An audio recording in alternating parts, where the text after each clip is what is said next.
किसी छोटे से शहर के किनारे पर बसी एक संकरी गली में सुनीता नाम की एक गरीब महिला रहती थी। वह अपने परिवार की एकमात्र सहारा थी। सुनीता का जीवन संघर्षों से भरा था। उसकी उम्र लगभग 35 साल की थी और वह 3 छोटे बच्चों की मां थी।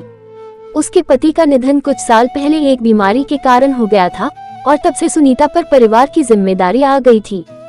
सुनीता ने पढ़ाई तो की नहीं थी और न ही कोई खास हुनर था उसके पास। घर में 2 वक्त की रोटी का इंतजाम करना भी मुश्किल होता जा रहा था।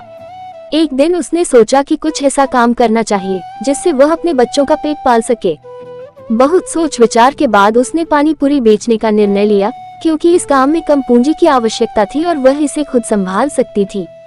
सुनीता ने अपनी छोटी सी बचत से पानी पूरी बनाने का सामान खरीदा। एक पुरानी ठेली पर जो उसके पड़ोसी ने उसे उधार दी थी, उसने पानी पूरी बेचने की शुरुआत की। वह हर सुबह जल्दी उठती, अपने बच्चों को तैयार करती और फिर ठेली को धक्का देकर बाजार के कोने में ले जाती, जहां लोग ज्यादा आते जाते थे। शुरुआत में उसकी ठेली पर बहुत कम लोग आते थे। कभी कभी दिन भर में 50-100 रुपए ही कमा पाती थी, जो उसकी जरूरतों के लिए बहुत कम था। पर सुनीता के हाथों में एक जादू था। उसकी पानी पूरी का स्वाद अनोखा था। धीरे धीरे लोग उसकी तारीफ करने लगे और उसके ग्राहक बढ़ने लगे।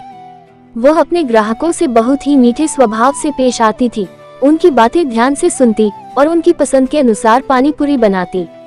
खासतौर पर वह बच्चों से बहुत प्यार करती थी, इसलिए बच्चे उसकी ठेली पर अक्सर आते थे। उसकी ठेली पर अब हर शाम भीड़ जुटने लगी थी। एक दिन एक बड़ी कंपनी के मालिक का बेटा, जो पास ही के कॉलेज में पढ़ता था, वहां से गुजरा। उसने सुनीता की पानी पूरी खाए और उसे बहुत पसंद आई। वह रोज वहां आने लगा और धीरे धीरे उसने सुनीता की हालत को समझा। एक दिन उसने अपनी माँ से इस बारे में बताया, जो एक प्रसिद्ध रेस्टोरेंट चलाती थी। उसकी माँ ने सुनीता को अपने रेस्टोरेंट में पानी पूरी बेचने का प्रस्ताव दिया। सुनीता ने पहले तो झिझकते हुए इस प्रस्ताव को सुना, क्योंकि उसे डर था कि इतने बड़े रेस्टोरेंट में वह कैसे काम करेगी। लेकिन उसने हिम्मत जुटाई और उस मौके को स्वीकार किया। अब उसकी पानी पूरी एक बड़े रेस्टोरेंट में बिकने लगी थी। धीरे धीरे उसकी मेहनत रंग लाने लगी और उसकी आमदनी भी बढ़ने लगी। कुछ सालों बाद सुनीता ने खुद का एक छोटा सा दुकान खोल लिया, जहां वह सिर्फ पानी पूरी ही नहीं, बल्कि चाट, भेलपुरी और गोलगप्पे भी बेचने लगी।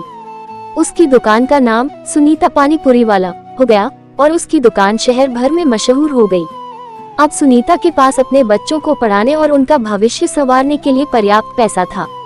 सुनीता की कहानी इस बात की मिसाल है कि अगर इंसान मेहनत और ईमानदारी से काम करे तो उसकी किस्मत भी बदल सकती है।